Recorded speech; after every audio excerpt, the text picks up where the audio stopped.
Assalamualaikum. Sore hari ini saya bersama pakar unsupported. Ini beng ya Mas Andi, ya Mas Akbar. Nah ini sebagai awalan ini beng, pesan apa buat teman-teman terutama yang ikut 600 km beng? 600 km. 600 km-nya jaraknya lumayan. Terus tanjakannya, elevasinya lebih dari 5.000, terus jalannya lumayan gelap, masuk hutan-hutan, relatif sepi. Terus untuk jalannya untuk yang 600 kali ini sih aku lihat beratnya di awal, separuh jalan itu berat, separuh jalannya banyakkan flat gitu. Kalau perbandingan jalan raya dan jalan sepi ini kira-kira berapa persen beng? Jalan raya, jalan sepinya ya sekitar seperti ketika masuk Temanggung jalan arah kecil ke gitu Purworejo ya. dan gitu kan jalannya jalan Driwati Wadas Lintang itu beng. Itu dari Kretek itu sekitar 170, berarti sampai 300, sekitar 200 kilo Pak. 200 kilo. 200 kilo sampai Banjarnegara. 200 sampai Banjarnegara. Iya. Lalu kira-kira tempat yang ideal untuk hari pertama istirahat itu di mana beng? Tempat ideal hari pertama itu kalau menurutku sih di Banjarnegara. Banjarnegara? Iya, karena rute terberatnya kan 300 awal, otomatis setelah 300 bisa istirahat gitu Pak. Jadi paling berat itu menuju 300-nya itu Pak, nanjak ke arah Banjar, dari Kebumen ke arah Banjar atasnya. Dari Kebumen ke arah Banjar. Tapi berarti ring Merapi Merbabu itu harus selesai sehari itu kan? Ya, paling enggak ini selesainya jangan sampai malam, karena di situ masih kilometer 170, 160, 170. 100 km 170. Iya. Berarti kira-kira sampai Banjarnegara itu jam berapa beng? Itu kilometer 300 kiloan. 300 Jadi kilo. estimasi sih kalau nggak terlalu kencang, speed stabil itu perkiraanku sampai jam 12-an mungkin Pak. Jam 12 malam. Itu average berapa beng dari start? Kira-kira? Kalau average jam 12 malam itu sekitar average lumayan ini sih, rendah sih. Nggak sampai 15 kpj. Karena kebanyakan kan tanjakan Pak. 15 km per jam? Ya, kebanyakan tanjakan mungkin kebanyakan istirahatnya juga, karena dari sini ke arah Boyolali juga udah nanjak, routing Ambarawa, nanjak ke Kledung, turun Kretek, nanjak ke arah Purworejo. Estimasi sih malam, tengah malam Pak. Kita kan lihat ini pesertanya Auda kali ini kan luar biasa, Ya, 400 peserta gitu. Ya. Ini menurut konsep aturan Auda gitu, apakah boleh berpeleton atau enggak ini beng? Ya, kalau di peraturannya Audak tuh nggak boleh Pak kalau pelotonnya. Kalau ketemu di jalan gitu boleh, cuma Boleh. kalau pelotonan banyak gitu nggak boleh. Jadi harus kan Audak itu unsupported. Jadi ya harus pegang sendiri, nggak dikawal, terus gitu Pak. Nek gentenan narik, Gantian narik itu ya kalau 2 orang mungkin nggak apa-apa ya, 2 orang 3 orang, nggak gerombolan banyak. banyak. Oh, berarti kan soalnya kan dari Karanganyar, NYIA, Jogja itu kan flat. Ya. Musuhnya kan angin. Ya, Kalau dari Gombong itu Pak. Dari tarik-tarikan Gombong kan ya selatan. lumayan Ya, itu. ngaruh. Tapi nggak boleh ya. Drafting aja kan nggak boleh, dari peraturannya Audak gitu. Dari peraturannya memang berkelompok tidak Ya, boleh. potongan untuk drafting lah istilahnya. Drafting istilahnya ya. Jadi misalnya gandul rombongan itu ya hitungannya ke drafting ya. Karena kan Audak sendiri kan unsupported, terus dia ada hadiahnya juga, terus itu istilahnya menguji kemampuan sendiri gitu loh Pak. Jadi kita tuh mampu nggak menyelesaikan rute tersebut dengan kemampuan kita, dengan cara manajemen waktu kita, dengan sepedaan kita gitu. Oh, Mampu nggak menyelesaikan under COT gitu kan, ada cut-off time-nya, misal 600 kan 40 jam. 40 jam. Ya, kita bisa 40 nggak jam. nyelesain 600 itu dalam waktu 40 jam dengan manajemen waktu kita, dengan kecepatan kita sendiri. tanpa bantuan orang lain. Apalagi di kawal itu harusnya kan nggak boleh. Di kawal tidak Kawal boleh. itu nggak boleh. Apalagi pakai motor itu nggak boleh. Tapi untuk 2-3 orang itu bisa dimaklumi ya. Ya bisa dimaklumi. Kalau 2-3 orang. Ya sebentar itu kayaknya kemungkinan sih nggak apa-apa Pak. Jadi mungkin ketemu di jalan, dia mau drafting sebentar, habis itu Bisa lepas, lagi. nggak terlalu lama gitu Pak. Kan cuma ketemu gitu. Tapi kalau dari start sampai finish Ya itu udah beda lagi, berarti itu udah ada melanggar aturan. Jadi berarti udah rencana gitu loh Pak. Terus Udah direncana. Kan ya, gitu kan udah nggak individu Pak. Jadi udah beda. Jadi dia nggak ngetes kemampuan sendiri, mereka bantuan.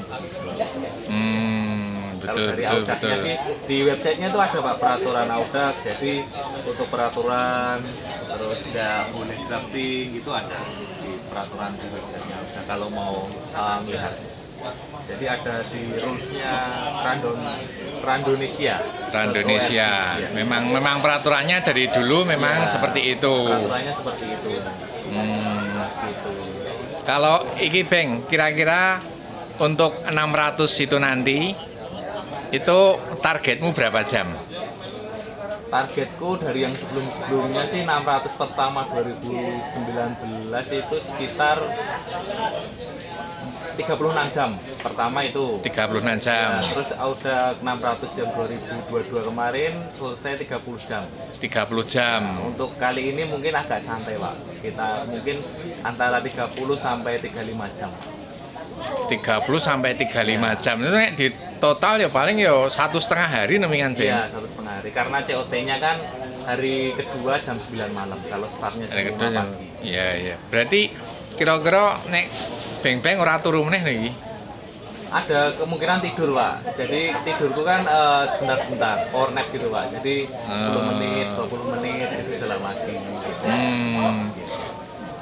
Sedikit lagi untuk lintasan yang kira-kira perlu diwaspadai gue sendiri itu di mana Beng? Terutama malam hari. Iya, setelah Purworejo. Jadi setelah Purworejo nanti ketemu Wadas Lintang. Nah, setelah Wadas Lintang itu ya. Nanti Wadas Lintang itu kiri ke arah Banjar itu relatif gelap banget dan nanjak paling parah di situ. Nanjaknya di situ. Gradiennya ada yang di atas 20%. Itu sekitar hampir kayak Mangunan modelnya Pak. Hampir Rolling seperti nanjak. Mangunan. Ya, Untuk lintasannya aspal mulus atau Aspal. gravel? ada Semi. ada aspal ya. Oh, Beberapa oke, jalan oke, jelek oke, tapi oke. masih bisa dilewatin. Tapi kan situasinya nggak mistis toh Beng. Kalau mistis sih enggak, cuma gelap banget Cuman gelap di Iya. wilayah itu. Jadi alangkah baiknya kalau sebelum lewat situ udah istirahat dulu ya. Lewat situ enaknya Iya, siang ya. Siang, tapi nggak mungkin Pak siang. Itu udah di kilometer 290. Oke, berarti paling otomatis lewat malam. situ malam ya. Malam. Pasti malam ya. Iya. Ya kalau Oke, malam oke, oke. sendiri gitu mungkin bisa nunggu yang belakang, di situ mungkin bisa bareng nggak apa-apa untuk di situnya. Ya tau lah Pak, rulesnya emang nggak boleh kan, tapi ketika mungkin takut ya Pak, takut untuk jalan sendiri, takut untuk malam di situ ada apa-apa gitu, mungkin bisa nunggu yang belakang. Cuma ya mungkin di situ aja untuk selanjutnya nggak bareng. Untuk cuaca Beng, ini kan Jogja beberapa hari ini kan seperti semalam kan hujan lebat. Ya. Beberapa hari ini juga hujan lebat. Ya. 3 hari yang lalu panas. Ini kalau hujan lebat itu idealnya terus bablas apa ngiyup Beng? Nah itu tergantung ini Pak. Jadi kalau hujan di kilometer berapa, terus kira-kira berhentinya itu berapa jam, itu harus dihitung waktunya. Jadi misal hujannya di kilometer 200, terus kita berhenti 2 jam, otomatis kan 2 jam udah hilang Pak, karena berhenti itu. Nah lapse time-nya 200 itu dihitung berapa, terus perkiraannya kurang 400 itu kira-kira berapa jam, dihitung pakai average speed gitu Pak. Average speed dihitung, misal 400 itu average speed 15 itu sekitar 27 jam. Berarti ada sisa jam yang lainnya bisa lebih kenceng gitu loh Pak. Misal pakai average speed 25, terus nanti istirahatnya dikurangi lagi gitu masih bisa. Jadi kalau hujan tidak hujan itu tergantung pada pribadinya masing-masing. Ya, mau lanjut atau tidak. Mau lanjut atau mau ngiyup. Ya waktunya cukup enggak ketika mau nyari mau di bawah batas COT-nya waktu. Oh, jadi kalau Ya. hujan memang harus pinter-pinter ngitung, pinter-pinter anu yang ngitung waktu juga ngitung kondisi masing-masing Pak. ya. Kondisi masing-masing. Lalu idealnya untuk 600 itu tidurnya berapa jam, Beng? 600 idealnya tidur itu kalau menurutku sih Pak tidur malam. Tidur malam itu sekitar waktu tidur baik itu jam 11 sampai jam 2. Cuma ya sebelum jam 2 itu sebenarnya harus tidur Pak. Untuk waktu recovery 11 sampai badan itu bagus ya. Jam 2 ini targetnya 35 jam. Mas Fadi mau tanya apa Mas Fadi? Waduh, saya belum mengikuti dari tadi. Ini pesan buat teman-teman yang Audax 600. Kalau yang 200, Beng, sedikit aja, Beng.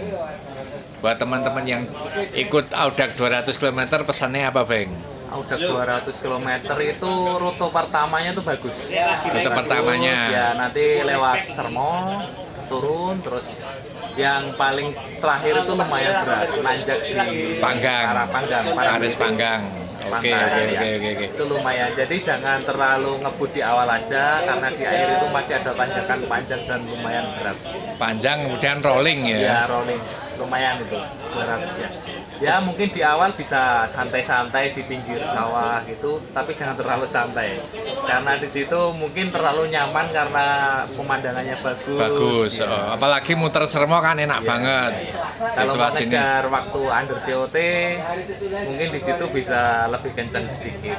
Jangan terlalu Oke, pelan. oke. Lalu untuk yang 75 piye, Beng?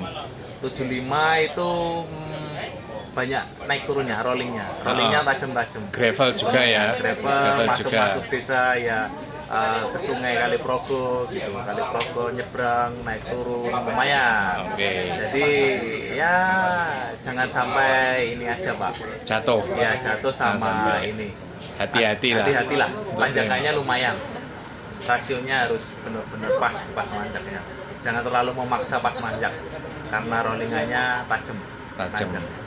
Oke teman-teman para viewer, ini tadi pesan dari Beng Beng, pakarnya Unsupported. Ada yang perlu sampaikan nggak ini? Yang terakhir? Yang terakhir sih ini, ya sepedaan tuh jauh itu tahu kondisi lah Pak.